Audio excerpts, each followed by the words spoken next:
Au pied de la citadelle de Belfort, où je me trouve, un blindé semble prêt à passer à l'action. C'est le char Martin, ou Cornouailles, qui a participé à la libération de la ville en novembre 1944. Pourquoi ce M4 Sherman de conception américaine est-il exposé ici et quelle est son histoire? Je vous raconte tout ça. Les dirigeants de la France libre forment en 1943 une armée en Afrique du Nord qui est placée sous les ordres du général Delattre de Tassigny. Avec ses 250 000 hommes, dont moitié issus du Maghreb et d'Afrique noire, elle participe au débarquement allié de Provence en septembre 1944 et prend alors le nom de Première Armée française. Les Américains ont en grande partie équipé ces combattants avec notamment des blindés Sherman.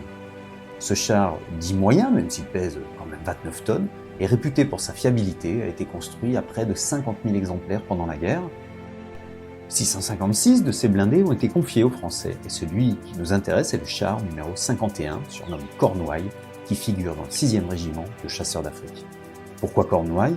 Est-ce une référence à la région d'Angleterre, connue pour ses plages, ou à la zone du Finistère autour de Quimper? Mystère.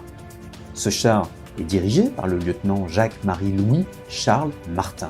Fils d'officier de carrière, il a alors 30 ans et a quitté Montauban pour rejoindre clandestinement la France libre. Un engagement d'autant plus remarquable que sa femme est enceinte et que quand son fils Gilles naît en octobre 1943 en France occupée, il est en manœuvre à Oran.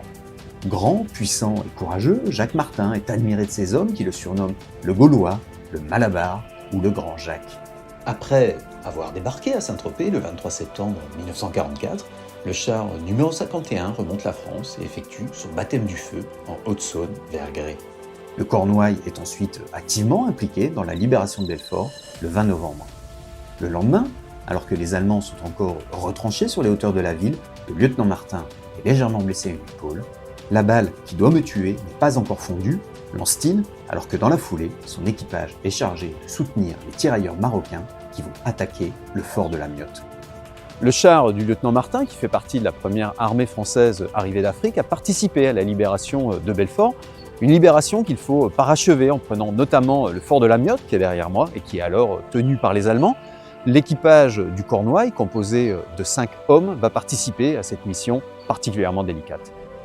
Le 21 novembre 1944, vers 17 h, le Cornouailles s'approche du fort de la Miotte et essuie des tirs. Une grenade anti-char l'atteint et en perfore l'avant. Le blindé doit impérativement se mettre à l'abri. Sa manœuvre de recul ne peut se faire sans un guidage de visu.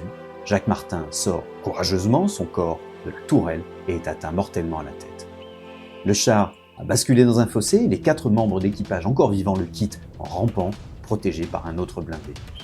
Le corps du lieutenant est coincé dans la tourelle et seule sa montre peut être rapportée avant que les Allemands ne détruisent le blindé à l'explosif le lendemain soir. La tourelle se détache et vole 100 mètres plus bas avec le corps de l'officier qui est inhumé au cimetière des Mobiles de 1870. Sa tête et sa main, identifiées par son anneau de mariage et sa chevalière, seront retrouvées beaucoup plus tard. Le fort de la Miotte est finalement pris et Belfort est totalement libéré le 25 novembre. La première armée et ses soldats d'Afrique continuent dès lors leur chemin vers l'Allemagne et l'Autriche et sera surnommée Rhin et Danube. L'épave du char numéro 51, jugée irréparable, est vendue aux ferrailleurs, tandis que la tourelle, en bon état, est exposée en mémoire du lieutenant Martin. Un M4 Sherman, inutilisable mais en meilleur état, est également laissé à proximité du fort de la Miotte. Les Belfortins se l'approprient, tandis que la ville baptise une rue proche du nom du chef de char. En 1979, pour le 45e anniversaire de la libération de la ville, le blindé est restauré et déplacé à l'entrée de la citadelle. Si ce n'est en 2001, où il est nettoyé après avoir été vandalisé, le blindé reste en l'état jusqu'à la création d'un espace commémoratif qui a été inauguré le 8 mai 2025. Le faux Cornouailles a alors été rejoint par la vraie tourelle où Jacques Martin est décédé, tous deux retrouvant leurs couleurs et décorations d'origine. Le char du lieutenant Martin a joué un rôle dans la libération de Belfort qui n'a pas été une formalité, a coûté la vie à de nombreux hommes. La présence d'une réplique du blindé au pied de la citadelle permet de leur rendre hommage.